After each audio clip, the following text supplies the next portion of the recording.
दोस्तों आज बात करते हैं सुपर मून के बारे में। आपने सुपर मून के बारे में सुना ही होगा। जो लोग नहीं जानते आज वो हमारी इस वीडियो से वो भी जान जाएंगे कि सुपर मून होता क्या है और क्यों होता है ये। दोस्तों जब चांद और धरती के मध्य की दूरी कम हो जाती है, जब चांद और धरती के बीच की जो दूरी होती है वो कम होने लगती है और चंद्रमा की चमक बढ़ जाती है, तो उस परिस्थिति में चांद को सुपर मून कहा जाता है। और आपने कभी न कभी तो सुपर मून के बारे में ज़रूर सुना ही होगा, पर क्या कभी जानने की कोशिश की है ऐसा किस कारण होता है? नहीं तो आज जान लीजिए आप। दोस्तों जब चांद अपने सामान्य आकार की तुलना में बड़ा होने लगता है और बेहद ही चमकदार भी हो जाता है, तो उसे सुपर मून कहा जाता है। शोधकर्ताओं का मानना है कि इस दौरान चांद का आकार सामान्य आकार से बड़ा होने लगता है, करीब 14% बढ़ जाता है और इसकी चमक पहले के मुकाबले 30% ज़्यादा होती है। और इस परिस्थिति में चांद और धरती के बीच की दूरी भी कम होने लगती है। दोस्तों बात करते हैं अब ये सुपर मून दिखता क्यों है। अगर विज्ञान के अनुसार इसे समझें तो धरती से चांद की दूरी लगभग 4,06,692 किलोमीटर की है और विज्ञान की भाषा में वैज्ञानिकों द्वारा इस दूरी को एपोजी कहा जाता है। वहीं जब चंद्रमा और पृथ्वी सूरज के चारों ओर चक्कर लगाते हुए एक दूसरे के करीब आ जाते हैं, तब इन दोनों के बीच की दूरी 3,56,500 किलोमीटर रह जाती है, जिसे वैज्ञानिकों द्वारा पेरिजी कहा जाता है। इस दौरान जिस दिन चांद और धरती एक दूसरे के सबसे करीब होती है, उसी दिन सुपर मून दिखाई देता है। दोस्तों बात करते हैं सुपर मून पहली बार कब देखा गया। दोस्तों नासा, जो कि अमेरिकी अंतरिक्ष एजेंसी है, उसके अनुसार साल 1979 में सबसे पहली बार सुपर मून देखा गया था। जब से ही यह पहली बार अस्तित्व में आया था और लोगों को सुपर मून के बारे में पता चला था, जब एस्ट्रोनॉमर्स ने इसे पेरिजियन फुल मून नाम दिया था और बाद में इसका नाम सुपर मून रखा गया।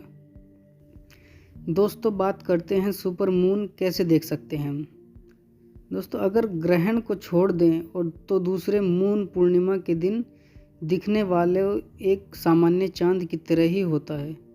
अंतर सिर्फ इतना ही होता है कि चांद सामान्य चांद की तुलना में धरती के बहुत करीब होता है, जिसके कारण यह काफ़ी बड़ा और चमकीला दिखाई देता है और आपको इस सुपर मून को देखने के लिए किसी खास तरह के लेंस या फिर किसी खास अन्य उपकरणों की ज़रूरत नहीं होती है।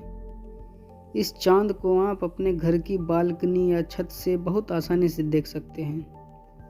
दोस्तों इसी को सुपर मून कहा जाता है। दोस्तों चांद तो हम रोज़ देखते हैं, लेकिन चांद से जुड़े कई ऐसे फैक्ट्स हैं जो शायद हम आज भी नहीं जानते। चांद धरती के चारों तरफ चक्कर लगाता है और उसे धरती का एक चक्कर पूरा करने में 27.3 दिन लगते हैं। अगर वैज्ञानिकों की माने तो आज से करीब 450 साल पहले जब धरती एक द्रव्य रूप में थी, तो धरती से एक उल्का टकराया था जिसका नाम था थेया, और उस टक्कर से धरती का एक हिस्सा टूटकर अलग हो गया था और वो टुकड़ा ही चांद है। दोस्तों चांद दिखने में गोल लगता है, लेकिन असल में ये गोल नहीं है, बल्कि एक अंडे की तरह होता है। आज तक चांद पर पहुंचने का कारनामा 14 लोग कर चुके हैं, लेकिन पिछले 41 साल से कोई भी चांद तक नहीं पहुंच पाया। अगर चांद ना हो तो धरती पर दिन सिर्फ 6 घंटे का होगा। चांद का आकार धरती के आकार के सिर्फ 27% जितना ही है। चांद करीब 81 अरब टन वजनी है। चांद के क्षेत्रफल की बात करें तो ये अफ्रीका के क्षेत्रफल जितना है। पूरे चांद की चमक आधे चांद की चमक से करीब 9 गुना ज़्यादा होती है। चांद का गुरुत्वाकर्षण पृथ्वी के मुकाबले कम होता है और इसी कारण चांद पर इंसान का वजन करीब 16.5% कम हो जाता है। अंतरिक्ष यानी एलियन शेपर्ड चांद पर गए थे, तो वहां उन्होंने एक गोल्फ बॉल को हीट किया था जो करीब 800 मीटर दूर गई थी। 1950 के दशक के दौरान अमेरिका ने अपने परमाणु बम के जरिए चांद को उड़ाने की योजना बनाई थी। देखने पर आपको लगता होगा चांद पर पूरा दिख रहा है, लेकिन धरती से चांद सिर्फ 59% का हिस्सा ही दिखाई देता है।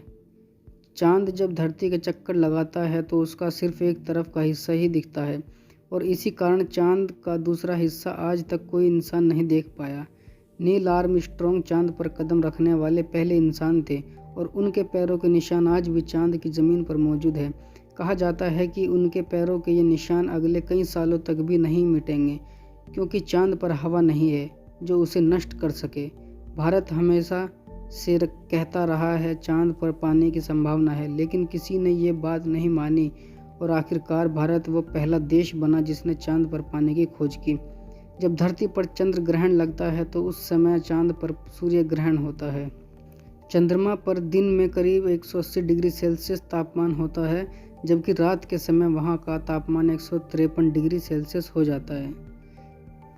दोस्तों, उम्मीद करता हूँ कि आपको ये वीडियो ज़रूर पसंद आई होगी। इस वीडियो में आपको कुछ भी सीखने को मिला है या कोई इंटरेस्ट लगा है तो दोस्तों इस वीडियो को एक लाइक कर दीजिएगा, शेयर कर दीजिए और कमेंट करना दोस्तों।